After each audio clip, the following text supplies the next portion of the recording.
Imhotep é uma dessas figuras enigmáticas que misturam história e mitologia. Foi, enquanto ainda vivo, um polímata renomado.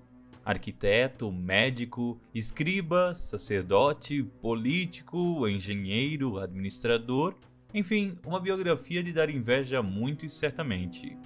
E suas qualidades em todas essas áreas se sobressaíam de tal forma que os próprios egípcios concluíram após a sua morte que havia algo de especial com ele. Assim, Imhotep tornou-se um dos deuses mais reverenciados do Egito e um dos poucos plebeus a serem alçados à condição divina.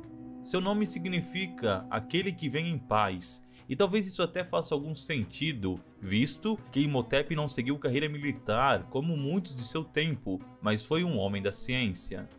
Alguns historiadores vão ainda além, considerando-o o primeiro e talvez o maior sábio da humanidade, alguém que antecedeu e superou outras inteligências de envergadura, como Platão e Aristóteles.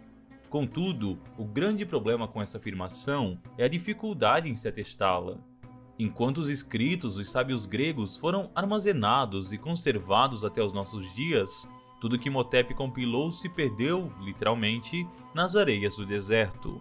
Sobra-nos somente aquilo que a arqueologia pode atestar, e ela nos ensina que Imhotep foi o responsável por nada menos que a construção da primeira pirâmide, aquela que serviu de descanso ao corpo do faraó Djoser.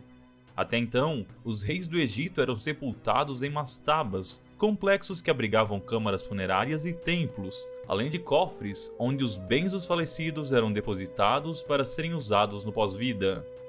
Enquanto as mastabas eram edifícios planos e simples, a pirâmide de Imhotep se erguia em vários degraus de pedra. Quando comparada a outras obras que vieram depois, ela até pode nos parecer insignificante, mas precisamos recordar que foi simplesmente a pioneira.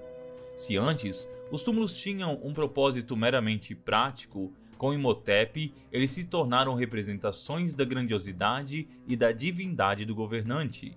Esse engenhoso homem conseguiu inventar um sistema prático de construção, envolvendo roldanas e cordas, que facilitava e agilizava assim a força braçal. Além da invenção das pirâmides, a Imhotep também é atribuído o pioneirismo no uso de colunas nas obras, a construção de muitos templos e a confecção de baixo relevo com hieróglifos. Não é errado afirmar que muito da estética egípcia imortalizada ao longo de milênios foi concebida e originada por esse homem. Paradoxalmente, e por incrível que pareça, os próprios conterrâneos de Imhotep valorizavam muito mais as suas habilidades como médico e filósofo do que como arquiteto.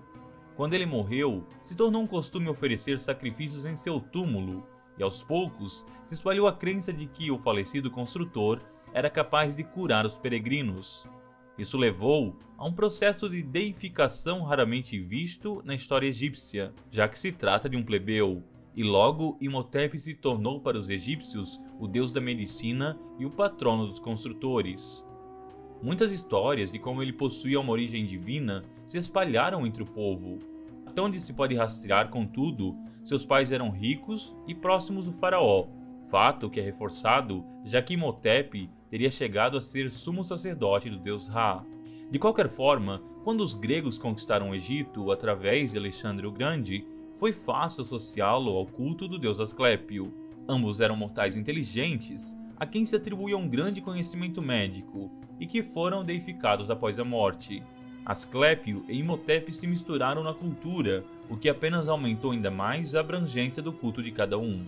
Hoje muito é discutido sobre o valor das colaborações desse homem para a humanidade, principalmente em se tratando da medicina e da filosofia.